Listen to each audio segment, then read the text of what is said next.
Hello friends, সবাইকে welcome জানাই নতুন একটি ভিডিওতে। এই মুহূর্তে যে আপডেটের দিকে আমরা নজর রাখবো সেটি হচ্ছে উচ্চ প্রাথমিক নিয়োগ মামলার শুনানির বিস্তারিত বাংলায় ব্যাখ্যা। ফাইনাল রায়দানের জন্য রিজার্ভ করে রাখা হলো আজকের এই উচ্চ প্রাথমিকের এই মামলাটি। কি ঘটেছে আজ কোর্টরুমে, বিস্তারিত শুনানির বাংলা ব্যাখ্যা করে নেব আমরা এই ভিডিওর মাধ্যমে। উচ্চ প্রাথমিকের এই মামলাটি আজ কলকাতা হাইকোর্টের কোর্ট নাম্বার 11-তে মাননীয় বিচারপতি তপব্রত চক্রবর্তী এবং মাননীয় বিচারপতি পার্থসারথী চ্যাটার্জির ডিভিশন বেঞ্চে এই মামলাটি বিস্তারিত শুনানি হয়েছে। তো আজ কোর্ট নাম্বার 11-তে 51 নম্বর সিরিয়ালে এই মামলাটির শুনানির জন্য লিস্টেড ছিল এবং যথারীতি 2টোর সময় এই মামলাটি লিস্টেড থাকার ফলে নির্ধারিত সময়ে শুনানির জন্য ওঠে এবং এই মামলাটি দীর্ঘ 2 ঘন্টা ধরে এই মামলাটি শুনানি প্রক্রিয়া চলে। তো বিস্তারিত আপডেট আমরা জেনে নেব, কি কি শুনানি, কি কি কথোপকথন হয়েছে। বিস্তারিত চলুন ভিডিওটি শুরু করা যাক। ভিডিওটি শেষ পর্যন্ত দেখার অনুরোধ থাকবে। তো উচ্চ প্রাথমিকের এই মামলা বাদী বিবাদী, রেসপন্ডেন্ট পিটিশনার বা যারা ডিপ্রাইভ হয়েছিলেন সমস্ত উভয় পক্ষের সবার বক্তব্য ইতিমধ্যে আজ কনক্লুড হয়েছে, সবার শুনানি ইতিমধ্যে সম্পন্ন হয়েছে। তো মাননীয় সমস্ত শুনানি আজ কনক্লুড করে ফেলেছেন, অর্থাৎ আজ একটা উপসংহার পর্যায়ে তিনি চলে এসেছেন এবং পরবর্তীতে আর কোনো রকম শুনানি হবে না। এই মামলাটি শুধুমাত্র রায়দানের জন্য মামলাটি রিজার্ভ করে রাখা হয়েছে। তো আজ শুনানির একদম শুরুতেই পিটিশনারদের পক্ষ থেকে কথা বলছিলেন বিকাশ রঞ্জন ভট্টাচার্য, অন্যদিকে ফেরদৌস শামীম, তাছাড়া সুবিটিশনার মহাশয় ছিলেন, অন্যদিকে স্কুল সার্ভিস কমিশনের পক্ষ থেকে ছিলেন সুতনু পাত্র, তাছাড়া আরো অন্যান্য লয়াররা তারা কথা বলেছেন। তার পাশাপাশি কল্যাণ ব্যানার্জি তিনিও ছিলেন। তো আজ শুনানির শুরুতেই বিকাশ রঞ্জন ভট্টাচার্য তিনি পিটিশনারদের পক্ষ থেকে তিনি জানান যে তিনি একটা এডিশনাল একটা এফিডেভিট তিনি সাবমিট করেছেন এবং সেই এডিশনাল সাবমিটের মধ্যে যে সমস্ত বক্তব্য তিনি তুলে ধরেছেন সেগুলো তিনি আজ রিপ্রেজেন্ট করতে চান। তো এই নতুন এফিডেভিটের মধ্যে তিনি মোটামুটি ওএমআর রিএভ্যালুয়েশনের ব্যাপারটা নিয়ে আলোকপাত করেন। তো তিনি যে বক্তব্যটা পেশ করতে চান যে স্কুল সার্ভিস কমিশন যে ইতিমধ্যে তারা যে রিএভ্যালুয়েশন করেছে তার মধ্যে বেশ কিছু ওএমআর শিটের মধ্যে বেশ গন্ডগোল লক্ষ্য করা গেছে, বেশ কিছু ওএমআর শিটের মধ্যে হোয়াইটনার সাদা কালি ব্যবহার করা হয়েছে।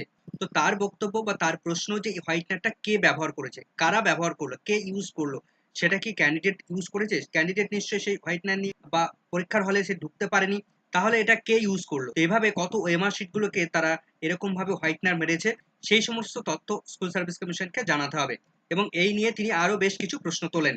তো মাননীয় বিচারপতি তপব্রত চক্রবর্তী তিনি তখন প্রশ্ন করেন যে এই যে রিচেকিংটা করা হয়েছে, এই রিচেকিংটা করার ফলেই তো প্রবলেমটা তৈরি হয়েছে। যদি আমরা ধরে নিই যে রিচেকিংটা হলো না, তাহলে তো আপনাদের কোনো প্রবলেম থাকবে না, তাহলে তো আপনাদের মার্কস সমস্তটাই ঠিকঠাক থাকার কথা। তো বিকাশ রঞ্জন বাবু তিনি বলেন যে এই সমস্ত রিচেকিং গুলো হয়েছে সমস্তটাই আদালতে আসার পরে আদালতের পরবর্তী স্টেপগুলোতে। তার মানে স্কুল সার্ভিস কমিশন যেভাবে রিচেকিং করেছে সেই রিচেকিং এর মধ্যেই গন্ডগোল রয়েছে। তো বিচারপতি তখন প্রশ্ন করেন তাহলে আপনি কি বলতে চান যে সমগ্র নিয়োগ প্রসেসটাই তাহলে অবৈধভাবে নিয়োগ হচ্ছে বা সমগ্র নিয়োগ প্রসেসটা কোনো রকম ভাবে পদ্ধতি মেনে হচ্ছে না? ইয়েস মাই লর্ড, সমগ্র নিয়োগ প্রসেসটার মধ্যে ডিফেক্ট রয়েছে। এখন প্রশ্ন হচ্ছে যে এই ওএমআর শিটগুলো কারা ডিফেক্ট করলো, কারা এই সমস্ত হোয়াইটনার বা এই সমস্ত ওএমআর শিটগুলোর প্রবলেম ক্রিয়েট করলো কারা? তো 4 ধরনের প্রার্থীরা তারা তাদের ওএমআর শিটের মধ্যে গন্ডগোল লক্ষ্য করা গেছে, তার ফলে তারা কোর্টে এসছে, তার ফলে এগুলো ধরা পড়েছে। তো স্কুল সার্ভিস কমিশন সেই বিষয়টা তারা স্বীকার করে নিয়েছে। তো এভাবে সমগ্র নিয়োগ প্রসেসটাই ডিফেক্ট হয়েছে বা সমগ্র নিয়োগ প্রসেসটা কুলসিত হয়েছে। বিকাশবাবু তিনি এটাই বলতে চান। সুপ্রিম কোর্টের নির্দেশ অনুসারে ভারতীয় সংবিধানের 14 নম্বর ধারা যদি কোনো রকম ভাবে ক্ষুণ্ণ না হয় তার দিকে লক্ষ্য রেখে সবার জন্য ন্যায় বিচার করা দরকার। এবং তিনি বারবার প্রশ্নচিহ্ন তোলেন যে কিভাবে এই ওএমআর এর মধ্যে হোয়াইটনার কিভাবে এলো এবং তিনি সেই প্রসঙ্গে একটা সিবিআই একটা রিপোর্ট তিনি পেশ করেন।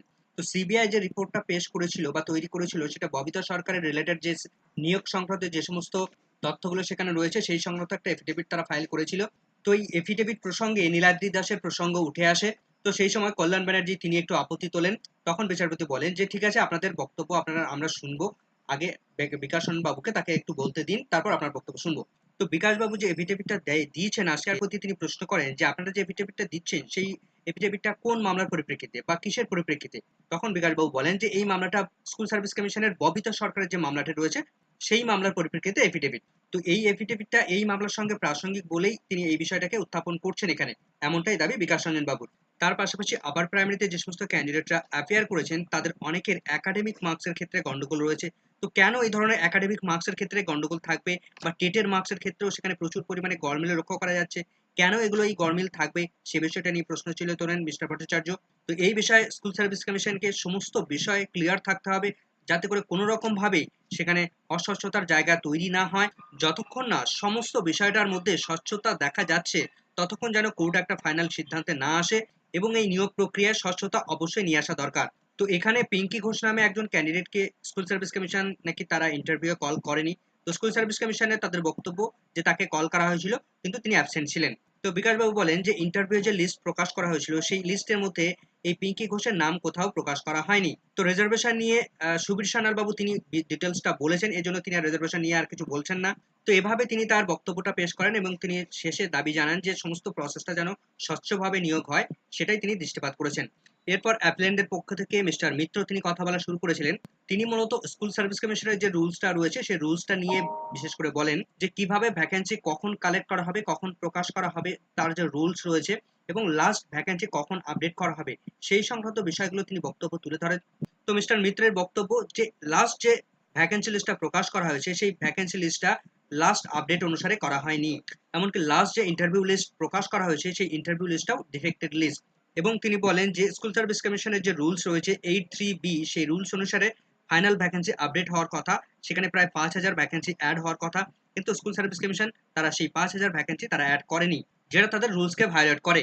এরপর কল্যাণ ব্যানার্জি তিনি কথা বলা শুরু করেন এবং বিকাশবাবু তিনি যে তথ্যটা তুলে ধরেছেন, অর্থাৎ যে এফিডেভিটটা ইতিমধ্যে সাবমিট করেছেন, সেই এফিডেভিটের মধ্যে বেশ কতগুলো পয়েন্টকে নিয়ে কল্যাণ ব্যানার্জি তিনি আপত্তি তোলেন। তো বিকাশবাবু সিবিআইয়ের সঙ্গে যে তার যে এফিডেভিট, সেই এফিডেভিটের সঙ্গে এই মামলার সঙ্গে যেভাবে তিনি কানেক্ট করছেন, সেটা কখনোই কানেক্ট করা যায় না। দুটো পৃথকধর্মী দুটো বিষয়। সিবিআইয়ের ওই রিপোর্টের সঙ্গে এই আপার প্রাইমারি রিপোর্টের বা আপার প্রাইমারি নিয়োগের সঙ্গে কোনো সম্পর্ক নেই। 9, 10, 11, 12 যে রিপোর্ট বা এফিডেভিট, সেই এফিডেভিটের সঙ্গে আপার প্রাইমারি এফিডেভিট বা আপার প্রাইমারি নিয়োগের ক্ষেত্রে এই মামলার ক্ষেত্রে কোনো রেলেভেন্ট নেই। তো তখন বিচারপতি তিনি প্রশ্ন করেন, তাহলে এখানে আপার প্রাইমারি টার্মটাকে কেন ইউজ করা হয়েছে? নীলাদ্রি দাস নামে যে ক্যান্ডিডেট, যে ব্যক্তি, সেই ব্যক্তিকে তাকে এই আপার প্রাইমারি রিলেটেড সমস্ত বিষয়ে বরাদ দেওয়া হয়েছিল, তো সেই বিষয়টা সিবিআই রিপোর্টে সেখানে উল্লেখ করা হচ্ছে। তো কল্যাণবাবু বলেন ঠিক আছে, হতে পারে যে নীলাদ্রি দাসকে কোনো কাজের জন্য বরাদ দেওয়া হয়েছে। তো নীলাদ্রি দাসকে নিয়ে এখানে তো কোনো রকম ভাবে কোনো কিছু এস্টাবলিশ হচ্ছে না যে তিনি কোনো এই আপার প্রাইমারি রিলেটেড সংক্রান্ত বিষয়ে কোনো ডুপ্লিসিটি করেছেন, বা ওএমআর রিলেটেড কোনো বিষয়ে তিনি ডুপ্লিসিটি করেছেন। সেই বিষয়গুলো তো এখানে এস্টাবলিশ হচ্ছে না। অন্য যে সমস্ত নিয়োগ প্রসেসগুলো ইতিমধ্যে হয়েছে সেখানে তারা ডুপ্লিসিটি খুঁজে পেয়েছে, সে বিষয়টা আলাদা। কিন্তু এই আপার প্রাইমারি রিলেটেড বিষয়ের মধ্যে এরকম তো কোনো কিছু খুঁজে পাওয়া যায়নি। তাহলে সেই এফিডেভিটটা কেন এর মধ্যে আসবে? তো কল্যাণবাবু তিনি আরো দাবি জানান যে যদি এই রিক্রুটমেন্ট প্রসেসে কোনো রকম ভাবে অস্বস্থতা এসে যায়, এই নিয়োগ প্রসেসের ক্ষেত্রে যদি কোনো ভুল থেকে থাকে, তাহলে সেই ভুলটা তার থেকে পৃথকীকরণ করতে হবে, তার থেকে আলাদা করে যারা এই নিয়োগ প্রসেসে যারা স্বচ্ছভাবে নিয়োগ পেয়েছে তাদেরকে আলাদাভাবে নিয়োগ করা দরকার। অস্বচ্ছ যেগুলো রয়েছে সেগুলোকে পৃথকীকরণ করে যারা স্বচ্ছ হয়েছে সেই প্যানেলটাকে রেকটিফাই করতে হবে। যদি এই প্যানেলের মধ্যে কোথাও ভুল থাকে তাহলে স্কুল সার্ভিস কমিশন তাদেরকে পৃথক করা দরকার, এবং সেটা স্কুল সার্ভিস কমিশন নিশ্চয়ই করা উচিত বা করবে, করে তারা স্বচ্ছভাবে প্যানেল প্রকাশ করবে। সমগ্র প্যানেলটা কখনোই ক্যান্সেল করা উচিত হবে না। এরপর বিচারপতি স্কুল সার্ভিস কমিশনের আইনজীবীকে সুতনু পাত্র মহাশয়কে তিনি প্রশ্ন করেন যে এর আগের দিন সুবীর বাবু তিনি যে বিষয়টা অ্যালিগেশন নিয়ে এসেছিলেন যে বেশ কিছু ক্যান্ডিডেটকে তারা বাদ দিয়েছে, তো তাদের বাদ দেওয়ার কি কারণ রয়েছে, কি পয়েন্ট রয়েছে, স্কুল সার্ভিস কমিশন তারা কি বক্তব্য তুলে ধরছে সে বিষয়ে তাকে জানাতে। তো সুতনু পাত্র তিনি বিকাশ রঞ্জন বাবুর যে এফিডেভিট সেই এফিডেভিটটাকে বিরোধিতা করেন এবং কল্যাণ বাবুর যে বক্তব্য সেই বক্তব্যগুলোকে অ্যাকসেপ্ট করেন। তো টেটের রিএভালুয়েশনের ব্যাপারটা নিয়ে তিনি যখন প্রশ্ন করেন, তিনি যখন কথা বলেন, তিনি তখন বলেন যে টেটের এভলিউশন তো 2015 সালে হয়ে গিয়েছিল। এই যে নীলাদ্রি দাসের কথা বলা হচ্ছে, সেই নীলাদ্রি দাস তো পরে এসছে, তার আগে তো টেটের ওএমআর শিট এভলিউশন করা হয়ে গিয়েছিল। তাহলে সেক্ষেত্রে ওএমআর এর কিভাবে ম্যানিপুলেশন করা হলো? তো এই অদিতি রায় এবং আরো কয়েকজন যে ক্যান্ডিডেট তাদেরকে যে ডাকা হয়নি সে বিষয়ে তিনি বলেন যে এই যে 74 জন ক্যান্ডিডেট যাদের ওএমআর ডিফেন্স রয়েছে, সে তাদের মধ্যে পড়ছে এই সমস্ত ক্যান্ডিডেটরা, যার ফলে এই সমস্ত ক্যান্ডিডেটের মার্কসের ক্ষেত্রে মিসম্যাচ হচ্ছে, অনেকের ক্ষেত্রে ওএমআর শিটের পিওর মিসম্যাচ দেখাচ্ছে। তো আপনারা টোটাল যে ওএমআর শিট যাদেরকে বাদ দিয়েছিলেন তারপরে আবার রিঅ্যাসেসমেন্ট করে বেশ কিছু জনকে নিয়েছিলেন, তো তারপরে যাদেরকে বাদ দিয়েছিলেন তাদের মধ্যে এই সমস্ত ক্যান্ডিডেটরা পড়ছে তাহলে? বিচারপতি প্রশ্ন করেন। মিস্টার পাত্র তখন তিনি বলেন যে হ্যাঁ মাই লর্ড, এরা ওই ক্যাটাগরির মধ্যেই পড়ছেন। তো বিচারপতি বলেন তাহলে আপনারা শেষ অবধি কতজনকে বাদ দিচ্ছেন? তো তখন সুতনু পাত্র বলেন যে মিসম্যাচ দেখা যাচ্ছে 559 জনের, এবং ওএমআর ডিফেন্স রক্ষা করা যাচ্ছে 74 জনের। তো সেক্ষেত্রে 633 জনের আমরা বাদ দিয়েছি যাদের বিভিন্ন ক্ষেত্রে প্রবলেম দেখা দিয়েছে। তাহলে আপনারা কতজনকে ডেকেছিলেন এবং কতজন বাদ গেল? তাহলে সুতনু পাত্র তিনি জানান যে টোটাল শূন্যপদ আছে 14,339টি, তার মধ্যে থেকে আমরা প্যানেল প্রিপেয়ার করেছি 13,333 জনের। তাহলে এই মুহূর্তে ভ্যাকান্সি পড়ে থাকছে প্রায় 1,000 জনের মতো ভ্যাকান্সি পড়ে থাকছে। তো প্রত্যেকের এফিডেভিট ফাইলগুলো ইতিমধ্যে তিনি কালেক্ট করে নিয়েছেন মাননীয় বিচারপতি, এবং তিনি বলেন যে আপনাদের আর কারো কিছু বক্তব্য বলার আছে? যদি কিছু বলার না থাকে তাহলে আমরা এই মামলার যে ফাইনাল জাজমেন্ট সেটা আমরা রিজার্ভ করে রাখবো। এরপর শেষের দিকে ফিরদৌস শামীম তিনি বেশ কিছু আর্গুমেন্ট করেছেন। শুভঙ্কর নায়ক নামে একজন ব্যক্তি সম্পর্কে তিনি শুনানি করিয়েছেন। তো ফিরদৌস শামীম তিনি জানান যে এই শুভঙ্কর নায়ক তিনি ইন্টারভিউ ডাক পাননি, কিন্তু লাস্ট যে ইন্টারভিউর যে কাট অফ ছিল, যাকে ডাকা হয়েছিল তার থেকে এই ক্যান্ডিডেটের মার্কস বেশি আছে। তো তিনি প্রথম ভেরিফিকেশনে অংশগ্রহণ করেছিলেন এবং পরবর্তী সেকেন্ড ভেরিফিকেশনে তিনি অংশগ্রহণ করেছিলেন, কিন্তু তারপরে তার নাম ছিল না। স্কুল সার্ভিস কমিশন তারা জানিয়েছে যে এই ক্যান্ডিডেট নাকি তিনি টেট পাস করতে পারেননি, কিন্তু অ্যাকচুয়ালি তিনি 2000 এর আগের যে 11 টেট এবং 2015 টেট উভয় টেটই তিনি পাস করেছিলেন। তো যদি রিচেক করার ফলে 2015 টেট যদি সে ফেল করে, তাহলে তাকে যেন 2011 টেটে তিনি যে মার্কস পেয়েছেন সেই মার্কস দিয়ে তাকে যেন ফর্ম ফিল আপ করতে সুযোগ দেওয়া হয়, এমন আবেদন তিনি জানিয়েছেন। তো তখন বিচারপতি সৌতন্য পাত্র মহাশয়কে তিনি বলেন যে এই যে ফিরদৌস শামীম তিনি যে বক্তব্য জানাচ্ছেন তার পরিপ্রেক্ষিতে আপনার কি বক্তব্য। তো মিস্টার পাত্র তিনি বলেন যে যখন আমরা রিএভ্যালুয়েশন করি বা এই শুভঙ্কর নায়ক যে ব্যক্তি তার যখন এভ্যালুয়েশন করা হয়, তখন দেখা যায় যে তিনি 2015 টেট ফেল করেছেন। 74 জন যে ডিফেন্স ওএমআর শিট রয়েছে, যাদের নাম রয়েছে, সেই ক্যান্ডিডেটের মধ্যে এই তার নাম রয়েছে। এরপরেও ফিরদৌস শামীম তিনি এই বিষয়টা নিয়ে আরো বিভিন্ন বক্তব্য তুলে ধরার চেষ্টা করেন, আরো বেশ কিছু শুনানি হয়েছে। তো এভাবে সমগ্র নিয়োগ প্রসেসের এই যে শুনানিটা কিন্তু আজ সম্পন্ন হয়েছে। তো মাননীয় বিচারপতি সবশেষে আজকের এই যে উচ্চ প্রাথমিকের শুনানির এবং তার যে বক্তব্য সমস্ত কিছু তিনি শোনার পর আজকের ফাইনাল রায়দানের জন্য তিনি রিজার্ভ করে রেখে দিলেন মামলাটি। তো দেখা যাক কবে এই মামলাটির ফাইনাল অর্ডার তিনি দেন, সেদিকে আমাদের নজর থাকবে। আপাতত ভিডিওটি ভালো লাগলে অবশ্যই লাইক এবং কমেন্ট করে যাবেন। শেষ পর্যন্ত দেখার জন্য সকলকে ধন্যবাদ।